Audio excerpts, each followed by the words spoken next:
സമ്മതിച്ചല്ലോ. Content കൊടുക്കാൻ ആയിക്കോട്ടെ ആയിക്കോട്ടെ. ഓക്കെ ഓൾറെഡി ഞാൻ 11 വർഷമായിട്ട് സ്ക്രീൻ സ്പേസ് എനിക്ക് ഉണ്ടാക്കിയിട്ടുണ്ട്. അതെല്ലാവർക്കും അറിയാം.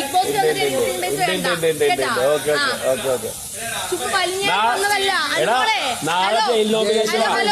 അനുമോള്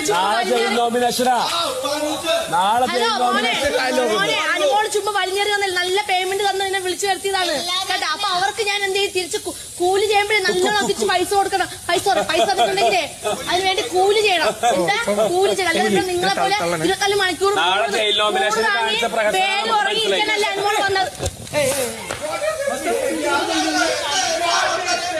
പോട്ടെ പോട്ടെ പോട്ടെ. എന്തുവാ തള്ളി എന്തിനാ? തള്ളല്ല കേട്ടാ, സോറി എന്നെ വെള്ളട്ടാണ്. പോട്ടെ പോട്ടെ ശേ പോട്ടെ പോട്ടെ പോട്ടെ. അല്ല എന്നെ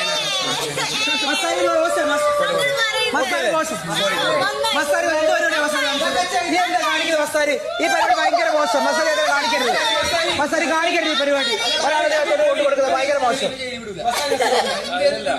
കേട്ടാ. അനുമോള് വന്നിരിക്കാൻ ഇരിക്കാൻ വേണ്ടിട്ടല്ല, അവിടെ കിടക്കുന്നുണ്ടെങ്കിൽ ഞാൻ അവിടെ കണ്ടന്റ് കൊടുക്കുന്നുണ്ട്. പറഞ്ഞു മനസ്സിലായ? എന്താ ഇവിടെ എപ്പിസോഡ് ഇവിടുന്ന് മോൻ ഇറങ്ങുമല്ലോ, അപ്പൊ പോയിരുന്ന് കാണ്. അത് പോസിറ്റീവ് ആണെങ്കിൽ നെഗറ്റീവ് ആണെങ്കിൽ എന്ത് പോയി നോക്കടോ, ഇറങ്ങി ഇറങ്ങി പോടെ മുതുക്ക.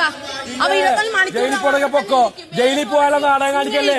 ആരെങ്കിലും അപ്പുറത്ത് പുറത്ത് കണ്ടന്റ് ഉണ്ടാക്കിയാണെങ്കിൽ അവിടെ പോയിട്ട് എന്താ ഏതാ തെറ്റാണ് എന്തുവാടി, ഇത് മാത്രം അവനറിയാം. നീ പോടാ.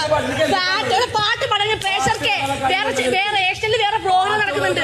അവർക്ക് അല്ലാതെ ഈ ബിഗ് ബോസ് പാട്ട് കേൾക്കാൻ വേണ്ടിയിട്ടാണ് ആൾക്കാർ നിന്റെ പാട്ട് കേൾക്കാൻ വേണ്ടിയിട്ടാണോ പ്രേക്ഷകർ കാത്തിരിക്കുന്നത്? പോകുന്നത് ഞാൻ തീരുമാനിച്ചു പോകുന്നതോ അല്ലെങ്കിൽ എനിക്ക് പോകണമെന്ന് നിർബന്ധിച്ച് കാണിച്ചല്ലോ. നിങ്ങളൊക്കെ തന്നെയാണ് എവിടെ കൊണ്ടിട്ടാലും അനുമോള് കണ്ടന്റ് കൊടുത്തിരിക്കും. അല്ല ചുമ്മാ വന്നിരിക്കാൻ വേണ്ടി വന്നതല്ല അനുമോള്.